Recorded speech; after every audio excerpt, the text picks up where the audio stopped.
প্রিয় দর্শক, সবাইকে শুভেচ্ছা জানাচ্ছি ল অ্যান্ড ইমিগ্রেশন অনুষ্ঠানে। দর্শক, সম্প্রতি একটি ঘটনা সার্বিকভাবে পুরো যুক্তরাষ্ট্র সহ বাংলাদেশি কমিউনিটিতে বিশেষভাবে মানুষের মধ্যে রেখাপাত করেছে, সেটি হলো ভুয়া বিয়ে। এরই মধ্যে 11 জনকে অভিযুক্ত করা হয়েছে যারা বিভিন্ন দেশের নাগরিক। আসলে ভুয়া বিয়েটা কি, কেনই বা তারা অভিযুক্ত হলো, এসব বিষয় নিয়ে আমাদের কমিউনিটির প্রিয় মুখ অ্যাটর্নি মঈন চৌধুরী আজকে আমাদের সাথে আছেন। উনি আমাদেরকে এই বিষয়গুলো নিয়ে কথা বলবেন। উনি সবসময় সরব উপস্থিতি থাকে সোশ্যাল মিডিয়াতে আপনাদের জন্যই, এবং কমিউনিটি বিনির্মাণেও সবসময় উনি এগিয়ে যান, সঠিক তথ্য দিয়ে মানুষকে সহযোগিতা করেন। আপনাকে ধন্যবাদ আমাদের আয়োজনে থাকার জন্য। আসলে পুরো বিষয়টি কি বলবেন?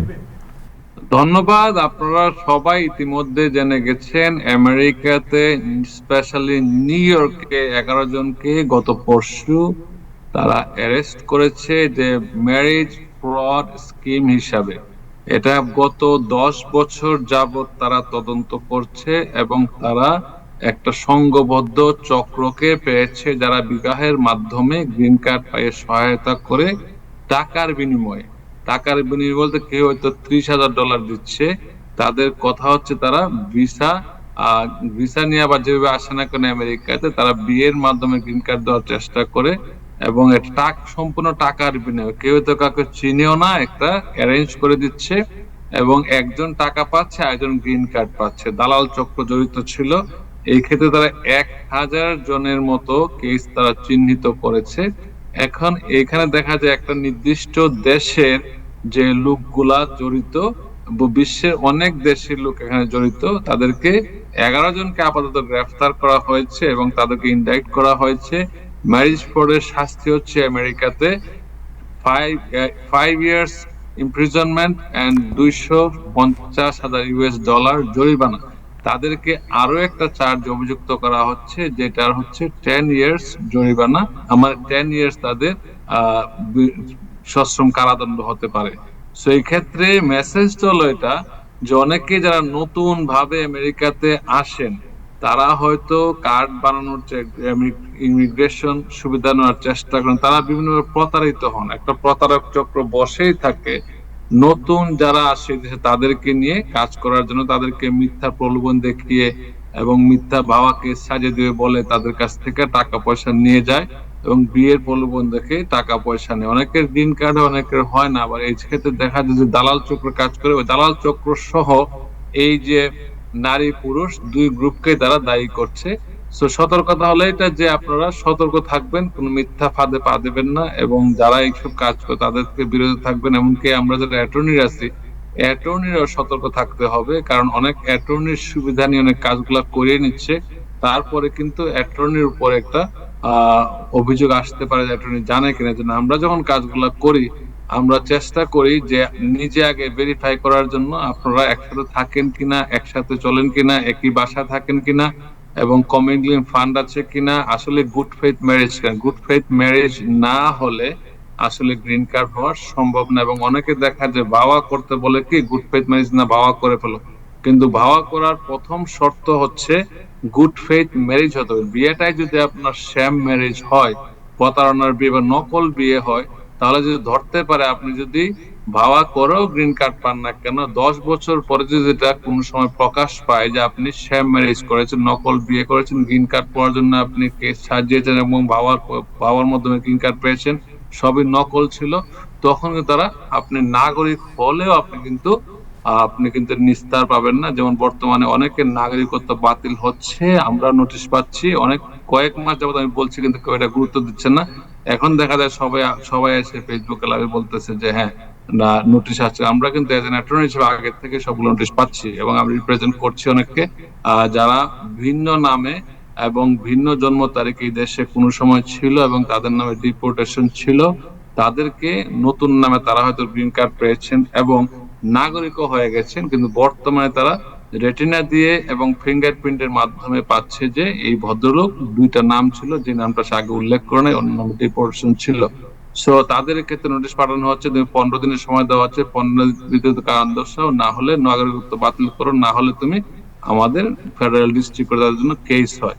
কেস হলে পরে যেই লোকটার নাগরিকত্ব বাতিলের প্রক্রিয়া চলছে, তার মাধ্যমে যারাই আমেরিকার সুবিধা নিয়েছে ইমিগ্রেশন বেনিফিট, তারাও কিন্তু তার মাধ্যমে তাদের তার মাধ্যমে তারাও কিন্তু মানে নাগরিকত্ব বাতিল হওয়ার প্রক্রিয়া আসতে পারে। এটা কিন্তু এটা বর্তমান ট্রাম্প প্রশাসন বানায় নাই।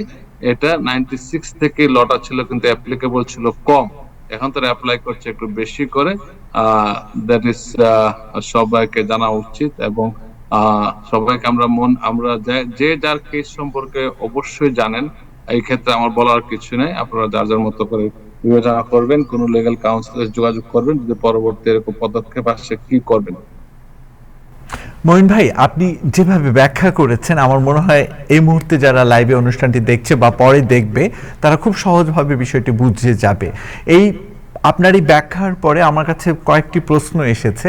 তার মধ্যে আমি প্রথমে যে প্রশ্নটি আপনার কাছে রাখতে চাই, অনেকে এদেশে এসে এই ধরনের প্রতারকদের পাল্লায় পড়েছে। আমি জ্যাকসন হাইটস সহ আশেপাশেও কয়েকজন বাংলাদেশিদের মুখেও শুনেছি যে বিয়ে করলে খুব দ্রুত কাগজপত্র পাওয়া যায় এবং তারা কিন্তু তাদের সাথে সিঙ্ক করার চেষ্টা করে, অর্থাৎ একটা অ্যামাউন্টের কথা বলে এবং একটি মেয়েকেও এদেশের নাগরিক, যুক্তরাষ্ট্রের পাসপোর্ট আছে, রেডি করে। আপনি নিজেও এটা জানেন। আমি যে কথাটি বলতে চাই যে প্রতারকদের পাল্লায় পড়ে বিয়েটা করলো, তারও কি কোনো রকম আইনগতভাবে শাস্তি বিধান থাকবে কিনা? অর্থাৎ দেখা গেল যে 5 বছর তারা, আপনি যেটা বললেন যে 10 বছর পরেও যদি কোনোভাবে তথ্য বের হয়ে আসে, খুব স্বাভাবিকভাবে সেও বিপদে পড়বে, তার কাগজপত্র ক্যান্সেল হয়ে যাবে। একই সাথে সে কোনো দণ্ডিত হবে কিনা, সে কোনো অপরাধী হবে কিনা, যে সে একজন শুধু দালাল না, দালালের পাশাপাশি যে দালালের কাছে গেল তারও কোনো অপরাধে সে দণ্ডিত হবে কিনা বা অপরাধমূলক কোনো কার্যক্রম থাকবে কিনা? অবশ্যই জড়িত হবে, কারণ হচ্ছে এইখানে যারা হচ্ছে এই ক্ষেত্রে জড়িত সবাই কিন্তু একই অপরাধের অপরাধী। আবারও বলছি, যারা এই সাথে জড়িত, দালাল চক্র থেকে ধরে নারী পুরুষ যে সুবিধা নিল, যে সুবিধা পেল, দুইজনে কিন্তু সমান অপরাধী। কারণ সে জেনে শুনেই কিন্তু, আমরা এগুলো জানতেও চাই না, জানার ইচ্ছা রাখি না, কিন্তু যদি কেউ এরকম প্রতারণা করে থাকে, তারা দুজনে কিন্তু দায়ী এবং তারা দুইজনই সমান শাস্তি ভোগ করবে, এবং তাদের গ্রিন কার্ড বাতিল হবে, নাগরিকত্ব বাতিল হতে পারে এমনকি, এবং জরিমানা হচ্ছে 5 বছর সশ্রম কারাদণ্ড এবং অথবা $250,000 জরিমানা। আপনি যে কথাগুলো বলছেন, সে জানে না, না জেনে তো আর লেনদেন হয় না, সে জেনেই হয়তো লেনদেন করেছে। না জানলে তো লেনদেন হবে, না জানলে একতরফা হবে, কেউ তো আপনাকে সরাসরি দিচ্ছে না। হ্যাঁ, যারা গুড ফেইথ ম্যারেজ করেছেন তারা ডেফিনেটলি নিরাপদ। আমি সবসময় একটা কথা বলি, গুড ফেইথ ম্যারেজ, বিয়েটা হচ্ছে সবচেয়ে পবিত্র এবং সবচেয়ে ভালো মাধ্যম, কিন্তু গুড ফেইথ ম্যারেজ হতে হবে। গুড ফেইথ ম্যারেজ মানে হচ্ছে আপনি সংসার করার জন্য বিয়ে করবেন। হ্যাঁ, সংসার ভাঙতেই পারে, কিন্তু এটার মধ্যে যদি আগেই উদ্দেশ্য থাকে গ্রিন কার্ড, তাহলে সমস্যা। আপনাকে ধন্যবাদ। আমি আর ছোট্ট দুটি প্রশ্ন আপনার কাছে রাখবো এই বিয়ে সংক্রান্ত রিলেটেড, তারপরে আমরা আর আপনার অনেক গুরুত্বপূর্ণ সময় এরই মধ্যে নিয়ে ফেলেছি। আমি যেমন খুব স্বাভাবিকভাবে যেটা দেখেছি, নিউ ইয়র্ক ছেড়ে অনেকে অন্য স্টেটে গিয়ে বিয়ে করছে, খুব স্বাভাবিকভাবে নিউ ইয়র্কে তারা কমফোর্ট ফিল করছে না। এই কিছু গ্রুপ থাকে, তারা বলছে যে আপনি অন্য স্টেটে যান, তাহলে আপনারা আইনি কোনো ঝুঁকি থাকবে না, একটা নির্দিষ্ট সময়ের পরে আপনাদের বিয়েটা ডিভোর্স হয়ে যাবে এবং আপনারা গ্রিন কার্ড আপনার বহাল থাকবে, তখন আপনি অন্য কোনো মেয়েকে বিয়ে করবেন। তা আমার প্রশ্নটা আপনার কাছে যে যুক্তরাষ্ট্রের অন্য কোনো স্টেটে গিয়ে যদি কেউ এই ধরনের প্রতারকের পাল্লায় পড়ে, সেখানে কি কোনো ধরনের অসুবিধা হবে কিনা? ধন্যবাদ। আপনি যেই স্টেটেই বিয়ে করেন না কেন, আইন একই রকম, একইভাবে প্রযোজ্য, কারণ আপনি সিস্টেমকে প্রতারণা করার জন্য বিয়ে করছেন, এটাই হচ্ছে আইন। এবং দুই পক্ষে জানে তারা আইনকে অবমাননা করছে, দুই পক্ষ জানে তারা আইন ভঙ্গ করছে। আবারও বলছি, আইনটা হচ্ছে আপনি গুড ফেইথ ম্যারেজ হতে হবে এবং আপনি একসাথে থাকতে হবে, একসাথে সংসার করতে। আপনি তাকে চিনেন না, জানেন না, বিয়ে করলেন, পরেই শেষ হয়ে গেল, এরকম ভাবা যারা কেস করে তাদের বিরুদ্ধে তদন্ত হচ্ছে। এই জন্য আমি সবসময় বলি কি, আমি আজকেও 3টা কেস আসছে, আমি একটা কেস শুনে নাই। আমি যখন মনে করি তারা বিয়েটা সন্দেহ, আমি কেস নিতে চাই না। এবং আমার নামের উপরে আজ পর্যন্ত কোনো কেস ডিনাই হয় নাই, যেই কারণে আমি কেসগুলো, আমার খুব গুড রিপুটেশন আছে ইউএসসিএস এর মাধ্যমে, যে আমার কোনো কেস ফেক আমরা করি না। আমরা আগে যাচাই বাছাই করে আসলে নেওয়ার মতো কিনা নেন আমরা কেসগুলো করি। সো এই ক্ষেত্রে অনেকে আমাদের নাম ব্যবহার করে, আমরা কাজটা করে দেই, খুব ভালোভাবে করে দেই, কিন্তু আমরা অ্যাডভাইস সেভাবে করি যে আপনার কোনো লেনদেন থাকতে পারবে না। হ্যাঁ, আপনি তাকে উপহার দিতেই পারেন, কিন্তু যে বিয়ের জন্য, গ্রিন কার্ডের জন্য লেনদেন, নেভার এভার, এটা কোনোভাবেই যদি হয় এটা হচ্ছে অপরাধ। এবং এই অপরাধের সবাই অভিযুক্ত, যারা জড়িত থাকবে, যে ম্যাচ মেকার হিসেবে কাজ করবে, ঘটনা জেনে শুনে যে একজন একজনকে টাকার লেনদেন করবে এবং বিয়ে করবে অথবা তার সাক্ষী হবে, তারাও কিন্তু এখানে জড়িত। যারা স্পন্সর দিবে তারাও জড়িত, কারণ কথাটা আসবে তারা জেনে শুনে এই কাজটাতে ইনভলভ ছিল কিনা। এই জন্য 11 জনকে গ্রেফতার করেছে, আরো অনেক গ্রেফতারের লিস্টে আছে, হবে। এবং এর ক্ষেত্রে কিছু প্রতারক ইমিগ্রেশন লোকগুলো আছে, যারা আপনাকে কোনো সময় তাদের অ্যাড দেখবেন না, ধরা ছোঁয়ার মধ্যে নাই, তারাই কাজগুলো বেশি করে থাকে, বুঝায় যে অ্যাটর্নির কাছে যাইবে না, আমরাই সবকিছু করব, কারণ তারা মনে করে অ্যাটর্নি জানলে অসুবিধা। কিন্তু আলটিমেটলি আপনি প্রফেশনাল কাউকে দিয়ে কাজগুলো সে আপনাকে আগেই টেস্ট করতে পারবে আসলে আপনার ভ্যালিড ক্লেম আছে কিনা। যে আমি সব অনেককে বলি যে বিয়ে করার আগে আপনি অ্যাটর্নির সাথে যোগাযোগ করবেন, হয়তো কনসালটেশন ফি দিয়ে কথা বলবেন, বিনা পয়সায় কথাগুলো নেবেন, সে হয়তো আপনাকে উল্টাপাল্টা বুঝিয়ে দেবে। অ্যাটর্নি এট ল যারা লাইসেন্স প্রফেশনাল, তারা আপনাকে বুঝিয়ে বলবে কি কি রিকমেন্ড করতে হবে, ডকুমেন্ট কি লাগবে। এবং অনেকে ভাবে কি যে ভাওয়া করলে মনে হয় গেলো, ভাওয়াটার পূর্ব শর্ত হচ্ছে গুড ফেথ ম্যারেজ হতে হবে, তারপরে আপনি হয়তো অ্যাবিউজ হয়েছে। বিয়েটাই যদি গুড ফেথ না হয়, তো আপনি অ্যাবিউজ হইলে না হইলে সব সাজানো। সেই জিনিসগুলো আমি ইমিগ্রেশন এখন প্রচন্ড ভাবে দেখছে, আসলে গুড ফেথ ম্যারেজ কিনা, তা ভাবাটাও সঠিক কিনা। আর এর মধ্যে রিয়েল কিছু লোক আছে যারা হয়তো অ্যাবিউজ হয়েছে, অনেক দেখা যায় যে বিয়েটাই যদি ফ্রড হয়, ভাবাটাও তো ফ্রড হবে। এগুলা সব ধরা হচ্ছে এখন।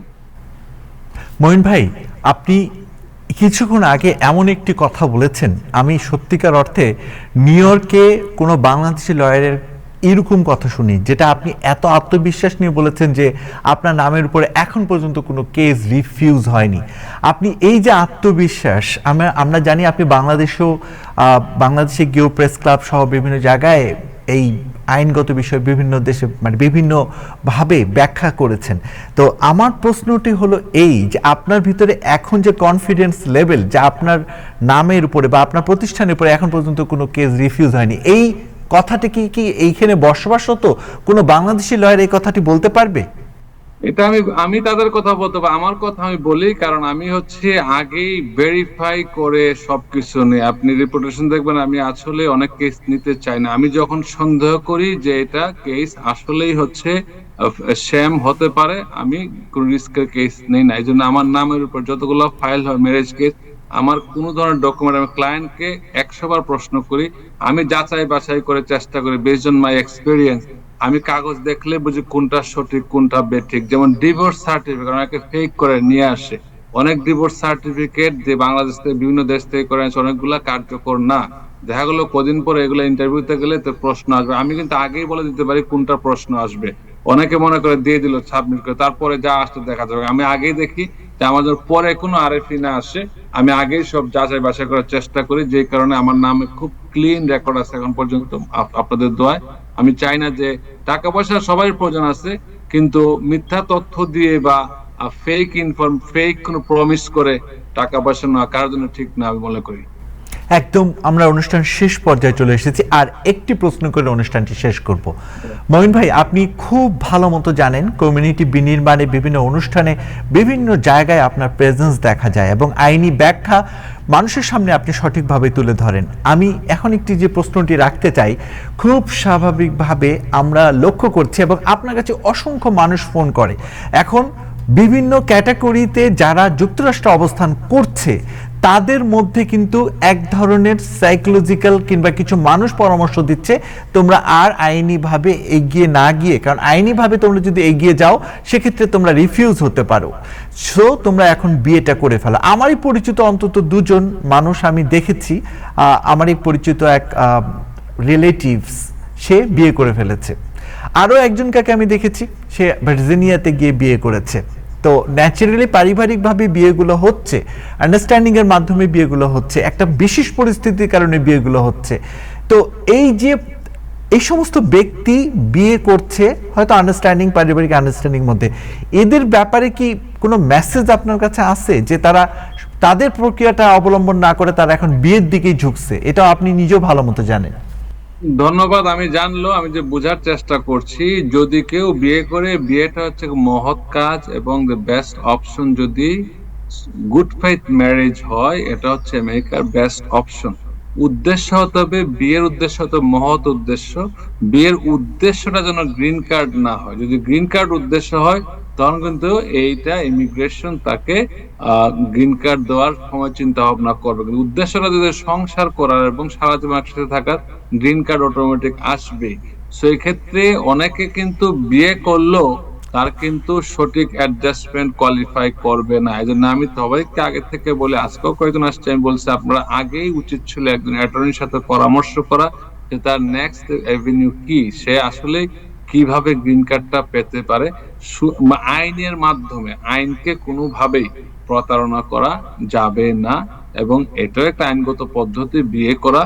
কিন্তু যদি তার অতীতে কোনো ঘটনা ঘটে থাকে, এগুলো অ্যাডজাস্টমেন্ট না হয়, এগুলো যদি আপনি যদি সঠিকভাবে এক্সপ্লেন করতে না পারেন, যেমন ইলিগেল প্রেজেন্স ছিল, আনডকুমেন্টেড ছিল কিছুদিন, বা ওভারস্টে ছিল, অথবা কোনো অন্য নামে দেশে ইন করেছিল, ইনঅ্যাডমিসিবিলিটি থেকে থাকে, অথবা ডিপোর্টেশন ছিল কোনো কারণে, আপনি বিয়ে কেন যা ইচ্ছা করেন না কেন, কিছুই হবে না। সেই ক্ষেত্রে উচিত হবে আগে একজন attorney-র সাথে কথা বলা এবং সব ডকুমেন্ট নিয়ে কথা বলা, অতীত ইতিহাসটা জানা। এবং অনেকে আছে খুব কম সময়ের ভিসা পায়, এখন তাদের জন্য একটু ভাবা উচিত।